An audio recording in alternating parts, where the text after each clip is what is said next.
Congratulations on your Cougar 23MLS. First things when we're looking at the stairs, make sure your door is fully open. Then we're gonna lift it up. Gonna turn the little handle, and then the little tabs go behind the frame to lock it in. And you do have these little pins that you can take out for different ground clearances for the stairs, for different campgrounds that you're at. You want to make sure that the bottom of this is flush, otherwise the bottom of the door can hit the bottom of the steps and take itself out. Screen, you just pull the lever. Tires are filled with nitrogen. You can mix them with regular air. All right, going over our maintenance. I like to say before and after camping season for this, especially if you live in a cold area like Michigan. We'll start with our rubber seals. Anywhere you have a rubber seal, you're gonna want to treat those with a rubber seal conditioner. Keeps them from drying out, not letting water in. Water is the number one enemy on a trailer. Treating the roof with a roof cleaner and conditioner. Make sure it has a UV blocker. Same thing goes for the awning. Bearings to be repacked 2 years or 6,000 miles, depending on how much you travel. Exterior, if you don't get exterior protection, waxing it with a carnauba wax twice a year is going to help delam and decolorization. Looking at our hitch, 3,000 pounds. Above our hitch, we do have a vat for the fan above the stove range, so make sure that's open so the air has somewhere to escape if you do use that. Next to our water heater is our fresh tank fill, gravity fill. And then next to that, we're gonna have our water heater.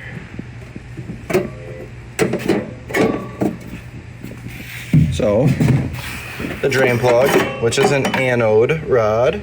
It's a 1 1/16 socket. It's the drain plug. So what you'll do is tighten that down. And then with water plugged in, we're gonna go inside, turn on our hot water, make sure we have a good flow of water coming out. We gotta push out all the air and fill this up with water before we turn the button on inside. And if we would like to drain it, we got a pressure release valve. Hear that pressure die off before you take off the drain and drain the water heater. Next to our fresh tank, we're gonna have our brains of the operation, which this is gonna be your override in case the digital panel goes out inside. You have motors 1, 2, 3, 4, and 5. So you put it to the motor, and then this is an in and out button for those motors. So your slides and your awnings in case that digital panel inside goes out. And next to that, you're gonna have some cable hookups, satellite hookups, and 110 outlets if you wanna hook up a TV outside. We're gonna have one tank on this side, and then we're gonna have the other tank with the reader on the other side. Our front cap lights are located underneath the front cap on the right side. Turn those on. And then underneath, we're gonna have our battery box and our battery disconnect, which will turn off everything in the coach to the battery except for the carbon monoxide detector. That will always draw from the battery. So anything over 3-4 days, I would take the negative off my battery. And then in the winter, if you don't have a heated barn, I would take that right out and store it in my basement. And then next to that, we're gonna have one of our landing gears. On top of all of our landing gears, there's this black little tab. Take that off. Inside there's gonna be socket spots to override it in case it electrically goes out on you. Taking a look at that other side with the tank reader, I just have my tester tank in here. I do have the line open. It's pointed at the other side right now to the left, and that's closed. That's why it's red. So red is either closed or empty. And then when I flip it to the right, the little tab goes green, signifying that the one I'm using is drawing gas. To the right of that, we're gonna have our auto leveling, our solar controller, which takes the power from the solar panels and puts it to the batteries. And then right here, above that, we're gonna have our inverter, which you need to have the button pushed in while you're driving to give power to that refrigerator. And above that, to the left of it, is the disconnect for that inverter. It's already right there. Looking at the wet bay area, we're gonna have this curly hose that twist right onto it, hot and cold, spray up dogs, fish feed, or yourself outside.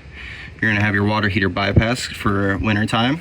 Your winterized port, so what you'll do is get a hose, cut off the end, put it to the jug of antifreeze, and then when you're in the winterized mode, this actually turns into a suction, so you can just draw it from the tank, or from the bottle of antifreeze that you have, and put it through the lines. Then you have your city water connection. I do suggest a water pressure regulator. Campgrounds are pushing for a lot of people. Don't want to blow out the lines. Black tank flush is a sprinkler inside the black tank. We like to do our black tank flush, and then our gray water because it's the cleanest water. That's also why I like to have a clear elbow on my sewer port so I know when my black tank flush is done cleaning. Next to our wet bay is the furnace port. Just let little kids know that's where it is. If you're running the furnace, it's gonna get hot. We don't want to hear the bad stories. Look at the back of our camper. We're gonna have our power cord, and then our other tank right there with the pull. Again, I like to have a clear elbow there. Also next to that power cord underneath, we're gonna have our sewer hose holder. So that's where we're gonna store that. In case I missed it, low point drains are gonna be right in the middle of the coach, and then your fresh tank is gonna be right behind the tire on the door side.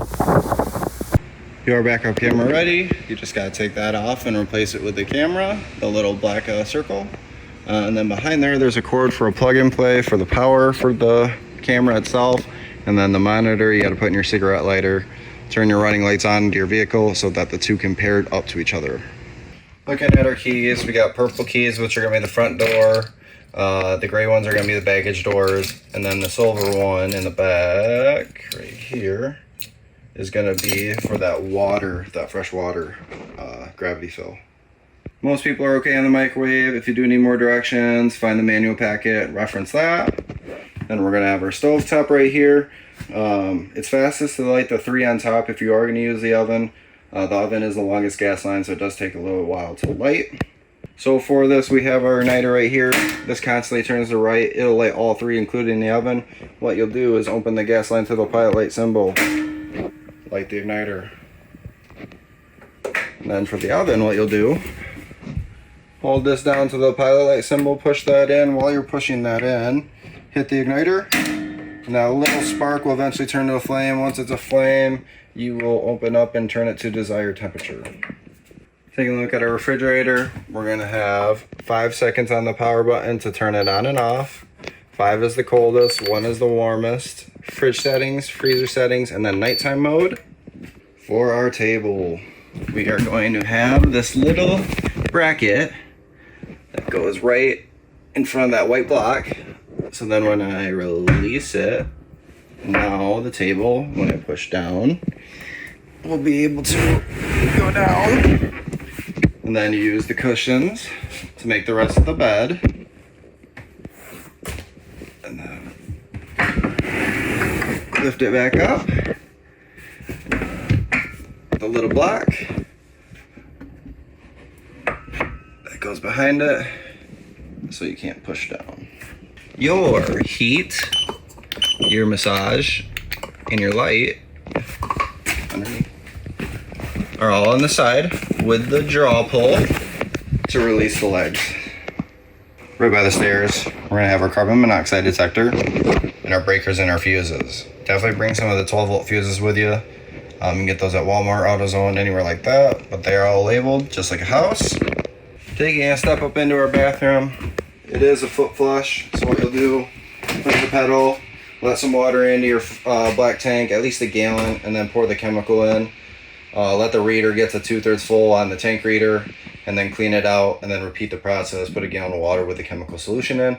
That breaks down solids and smells. Inside your master bedroom, you're gonna have USBs and 110s on each side, and then you're gonna have your TV hookups on the wall. Next to our TV, we're gonna have our digital panel. It's all zeros for the password. Interior lights, water heater. If I hit that, that would turn the water heater on, but I don't have water in the system, so I'm not gonna turn that on. Water pump, HVAC, which you have the front, which will turn on the AC up front. Then you have the rear AC, which will have the heat, so the furnace. And then you have an hourglass to put it on a schedule.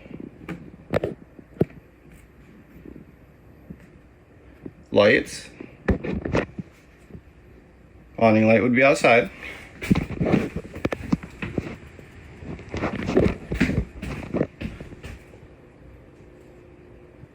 Slides in the awning. For the slides, you want to go fully in and fully out,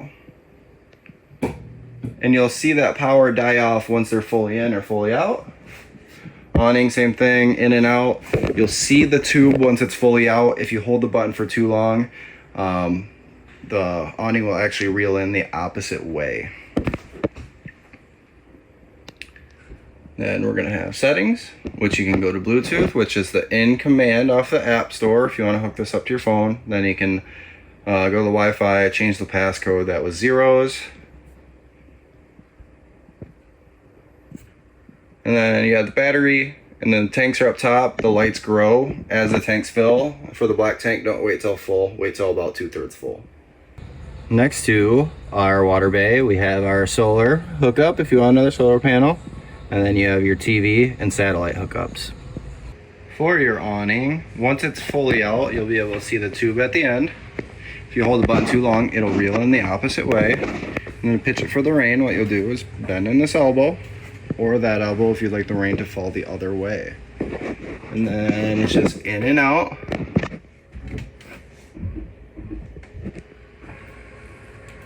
On the panel.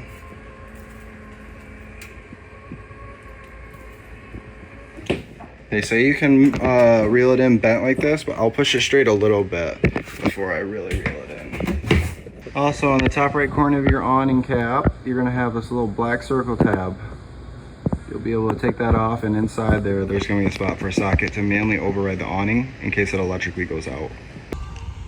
To winterize our camper, the first thing we're gonna do is open up our fresh tank, let that drain out, go inside the camper, turn on our water pump, start pushing out any of the water that was in the lines, trying to make sure nothing's in there.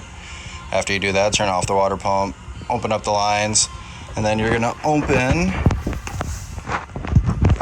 one second, right down here. You're gonna have your low point drains, or they're on the frame, but the blue and red hose with the caps on them. You're gonna open those up and let all the water drain. Once the water drains from that, you'll cap those back up. Then you're gonna come to your water heater, go to your pressure release valve, pull the pressure release valve, let that pressure die off before you drain the plug, which is the anode rod, 1 1/16 socket. So pull that out, drain that, and then you're gonna come inside here and you're gonna change your water heater bypass to on, your winterize to on, which will turn the winterize port into a suction. So you can get a hose, cut off the end of it, put it to the jug of antifreeze, and go to every source of water and make sure you have good paint coming out of those lines to winterize the trailer. And then I would pour a little bit down into the sink and the toilets. Okay, going over our auto level, you're gonna have a reference sheet either on your outdoor baggage door or somewhere near the wet bay. Right here, we got a power button. Turn the unit on. It's blinking to the left because that's the way that it's leaning right now. But we have our menu. So we got auto hitch. That's gonna be the last spot it remembers before you hit auto level. Because when you pull into a campground, what you'll do is you'll pull or raise the coach, pull out from underneath it, and then you're gonna auto level it. So theoretically, that last spot, auto hitch, is gonna bring you really close to where you can just hook up to your hitch and leave. Auto retract all, if I hit enter, all the jacks are gonna go back up. In a sense, the coach is gonna dive bomb, so make sure you don't have any like toys or anything underneath it. Retract the rears, just gonna be the rear jacks. Manual level, I can do them all individually. And then if I do have this light on, it'll do the opposite. So right now, I'm raising the coach, and now I'm lowering the coach. Take that back off. And then we're back to ready. So we're gonna hit auto level.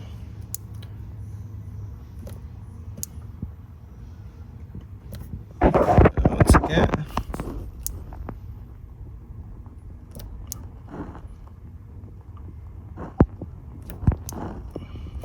There we go.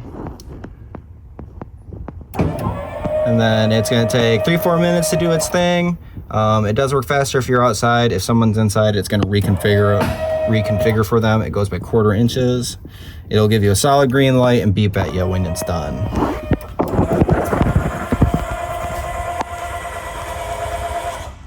.23 MLS by Keystone Cougar.